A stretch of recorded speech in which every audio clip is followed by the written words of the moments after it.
Bismillahirrahmanirrahim. Assalamualaikum warahmatullahi taala wabarakatuh. Saya Zabri bin Mak Basil, kumpulan 2 SMGH 1 ambilan 2 2020, dan saya merupakan pembentang pertama dalam kumpulan ini. Tuan-tuan dan puan-puan sekalian, setelah mendapat izin daripada Puan Hayati, kami kumpulan 2 telah diberi kepercayaan untuk mengupas sebuah buku hebat yang begitu dekat dengan kita, yang begitu dekat dengan warga IAB Cawangan Genting Highland ini, iaitu sebuah buku yang bertajuk 9 Strategi Membangunkan Kecemerlangan Sekolah, memperkasakan kepimpinan pengetua dan guru besar. Buku ini ditulis oleh seorang yang berpengalaman, seorang penulis yang hebat, yang juga begitu dekat dengan kita, yang namanya tak perlu diperkenalkan lagi, iaitu Encik Zainuddin bin Muhammad Noor. Beliau merupakan pengarah IAB Cawangan Genting Highland ini. Tuan-tuan dan puan sekalian, beliau mempunyai pengalaman yang luas dalam bidang kepengetuaan dan mencapai banyak kejayaan, dan mencapai banyak anugerah, dan mencapai banyak pengiktirafan. Dan buku ini sangat sesuai dibaca oleh semua warga pendidik dan juga pemimpin sekolah yang mahu mentransformasikan sekolah, yang berjiwa besar, yang mahu mengubah sekolah ke arah yang lebih cemerlang. Tuan-tuan dan puan sekalian, saya telah diberi tugas oleh kumpulan saya untuk mengupas isi di dalam bab 1 dan juga bab 2.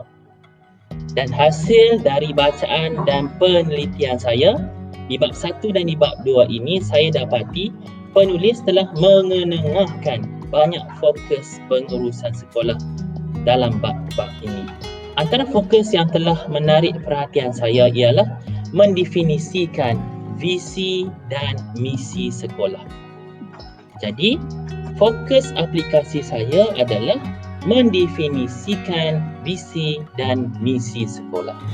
Seterusnya, kesesuaian dalam konteks kepimpinan sekolah adalah pengetua perlu menetapkan visi dan misi terkini seiring dengan keperluan dan teknologi semasa. Dan kita tahu bahawa dewasa ini kita sekarang dilanda oleh wabak pandemik COVID-19.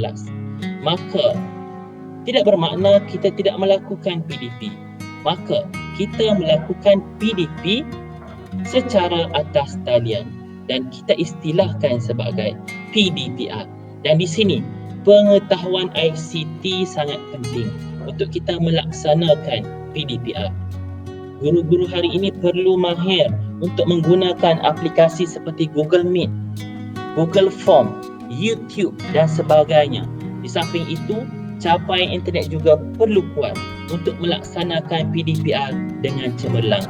Maka dengan itu, sangat perlu agar visi dan misi kita diperbaharui dan mengikut keadaan semasa.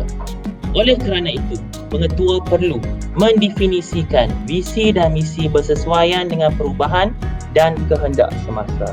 Di samping itu juga, visi dan misi ini perlu disebarluaskan kepada semua warga sekolah agar menjadi panduan dan warga sekolah tahu hasrat, harapan dan hala tuju sekolah seperti mana yang dikehendaki oleh Tuan Pengetua. Seterusnya,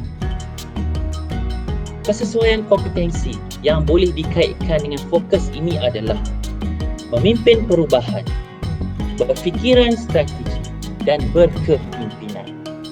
Tuan-tuan dan puan sekalian, bagi kompetensi memimpin perubahan, pengetua berfikiran terbuka, di mana pengetua mempamerkan keterbukaan terhadap perspektif perubahan berasaskan data dan juga maklumat, dan pengetua bersedia mendengar pandangan daripada orang lain.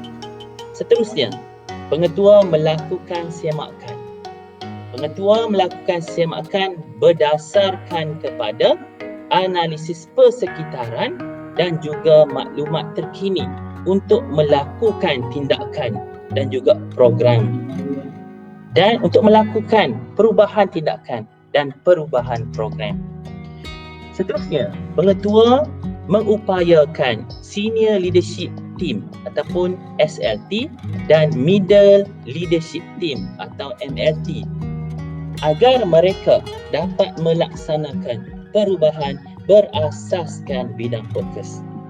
Seterusnya, pengetua menjelaskan pemantauan, menyatakan bagaimana kawal selia dilaksanakan kepada semua warga sekolah agar data atau maklumat yang dikumpulkan diketahui oleh mereka. Seterusnya, tuan-tuan dan puan sekalian, kompetensi yang dapat dikaitkan dengan fokus aplikasi ini adalah berfikiran strategik, di mana pengetua akan membuat sasaran dan pengetua mengetuai mesyuarat pengurusan untuk menghasilkan objektif dan matlamat agar selari dengan arah tuju, visi dan misi berdasarkan pengetahuan, pengalaman dan keadaan semasa. Seterusnya, membuat perancangan strategik dengan mengambil kira risiko dan jangka masa hadapan. Dan pihak sekolah menyebar luaskan visi dan misi yang telah dinyatakan tadi, di mana menyebar luaskan harapan, hasrat dan hala tuju sekolah dengan jelas dalam merancang, menguruskan dan memantau tindakan semasa kepada semua warga sekolah. Di samping itu, pengetua menyediakan strategi untuk membuat plan risiko, di mana dengan mengambil kira risiko dan jangkaan masa hadapan dan menyatakan rasional terhadap strategi dan tindakan yang beliau lakukan. Seterusnya, tuan-tuan dan puan sekalian, kompetensi yang boleh dikaitkan dengan mendefinisikan visi dan misi sekolah adalah berkepimpinan.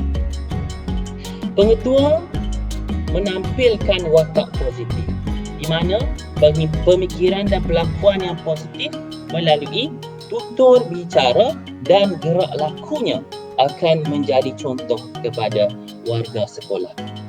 Tuan-tuan dan puan sekalian, pengetua berupaya mempengaruhi.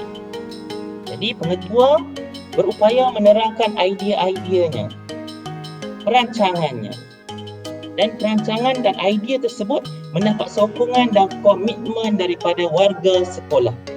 Seterusnya, pengetua berjaya mempengaruhi warga sekolah untuk melaksanakan tugas tersebut. Seterusnya, pengetua berupaya. Pengetua telah memantau dan membimbing sebuah pasukan yang dibentuk oleh pengetua untuk merealisasikan visi dan misi terkini, di mana beliau telah membentuk satu pasukan yang kuat dan pasukan tersebut perlu dipantau dan dibimbing. Pasukan tersebut dipantau dan dibimbing oleh pengetua dan juga SLT dan MLT agar berada di landasan yang betul.